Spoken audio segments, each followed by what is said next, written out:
ऐसे लड़के की कहानी आपको बताने जा रहा हूँ कि जिसको सुनकर हर ईमान रखने वाला शख्स कमेंट में सुबहान अल्लाह ज़रूर लिखेगा।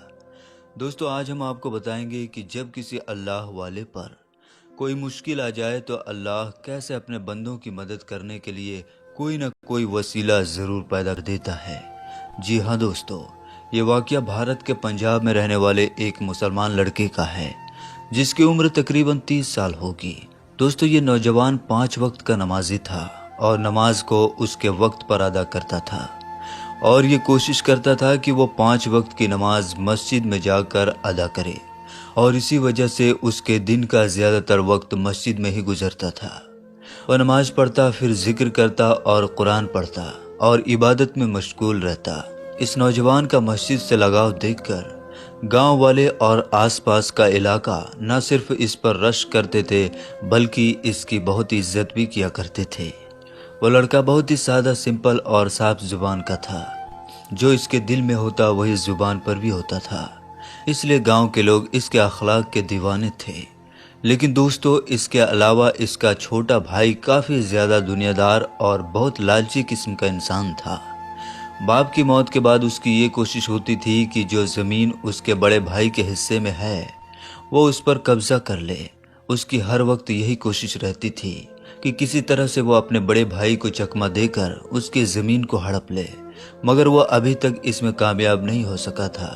दोस्तों, छोटे भाई ने सोचा कि मैं अपने बड़े भाई को, जो इसकी सबसे पसंदीदा जगह है यानी मस्जिद है, अगर मैं उसे वहाँ जाने से रोक लूँ और उसके बदले में सिर्फ ज़मीन मांगूं तो वो मेरा काम कर सकता है और वो खुद ही मजबूर होकर मुझे ज़मीन देने के लिए तैयार हो जाएगा।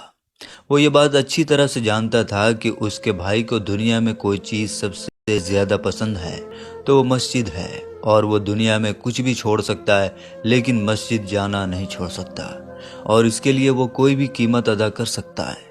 आखिरकार इस छोटे भाई ने सोचा कि मेरा भाई मस्जिद तो ज़रूर जाएगा, तो क्यों ना मैं इसी बात का फ़ायदा उठाऊं। और फिर इसने प्लान बनाना शुरू कर दिया जिसका मकसद ये था कि वो किस तरह से अपने बड़े भाई को मजबूर करके उसके हिस्से की ज़मीन अपने कब्ज़े में कर ले।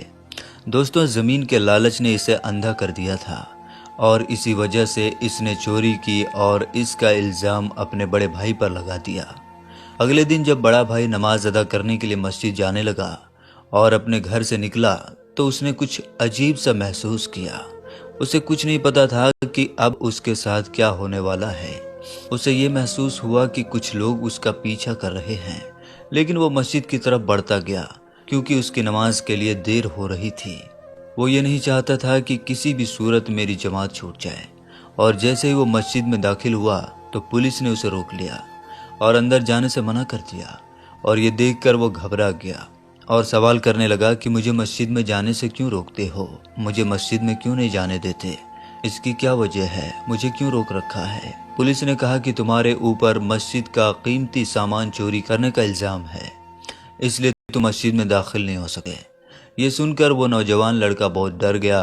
फिर परेशान होकर सोचने लगा कि आखिरकार अचानक ऐसा क्या हुआ कि मुझ पर यह इल्ज़ाम लगाया गया है और ये इल्ज़ाम किसने लगाया होगा। वो ये सोच ही रहा था कि इतने में जो लोग वहाँ मौजूद थे वो जमा होने लगे और वो कहने लगे कि ये लड़का तो बहुत ज़्यादा नेक है, इबादत गुजार है, किसी को तंग नहीं करता, ये तो रोज़ाना नमाज पढ़ने के लिए आता है, इस पर झूठा इल्ज़ाम लगाया गया है, ये तो रोज़ाना नमाज पढ़ने के लिए आता है। लेकिन पुलिस ये कह रही थी कि इल्ज़ाम तो इसी पर लगा है और क्योंकि इसका सबसे ज़्यादा वक्त मस्जिद में गुजरता है तो जो सामान चोरी हुआ है वो इसी ने चोरी किया होगा। दोस्तों, लड़का परेशान होकर पहले तो अपनी सफाई देता रहा, लेकिन जब पुलिस ने उसकी बात ना सुनी तो वो वहीं ज़मीन पर बैठ गया और अल्लाह को याद करने लगा कि या अल्लाह मेरी मदद कर, इस मुश्किल वक्त से, इस झूठे इल्ज़ाम से मुझे बचा ले। दोस्तों, इसके बाद उसका छोटा भाई आया और उसे एक तरफ ले जाकर कहने लगा, ये सब मेरा किया धरा है, अगर तुम मुझे अपनी ज़मीन दे दो तो ठीक है, मैं वो सामान तुम्हें देकर बचा लूँगा, लेकिन अगर तुम ऐसा नहीं करते हो तो तुम सीधा जेल जाओगे। अभी ये बात चल ही रही थी कि अचानक एक बंदर आकर उसके सामने खड़ा हो जाता है और हैरत की बात तो ये थी कि उस बंदर के हाथ में वही कीमती सामान होता है जो मस्जिद में चोरी हो गया था। چھوٹے بھائی کا پریشانی سے چہرے کا رنگ اڑ گیا اور وہ سوچنے لگا کہ یہ کیسے ہو سکتا ہے، یہ سامان تو صرف میرے پاس تھا، اب یہ بندر کے پاس کہاں سے آ گیا؟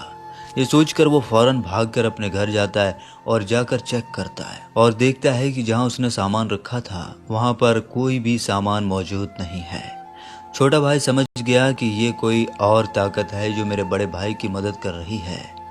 چھوٹے بھائی نے مسجد سے سامان چرا کر اپنے گھر میں چھپا کر رکھا تھا تاکہ الزام اپنے بڑے بھائی پر لگایا جائے اور بڑا بھائی ڈر کر زمین چھوٹے بھائی کو دیتے، لیکن اس سامان کے بارے میں صرف یہی چھوٹا بھائی جانتا تھا اور اسی کو پتا تھا، اس کے علاوہ سامان کے بارے میں کسی کو نہیں پتا تھا، اور اب وہ سامان وہاں سے غائب ہو چکا تھا۔ پولیس کو سب پتا چل گیا کہ سامان چھوٹے بھائی نے چوری کیا تھا اور اپنے بڑے بھائی کی زمین کو ہڑپنا چاہتا تھا۔ اس کو فوراً گرفتار کیا گیا اور جیل میں ڈال دیا گیا۔ ادھر بڑا بھائی اللہ کا شکر ادا کرتا ہے۔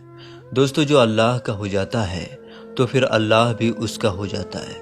پیارے دوستو، ایک اور واقعہ ہم آپ کو بتاتے ہیں۔ نماز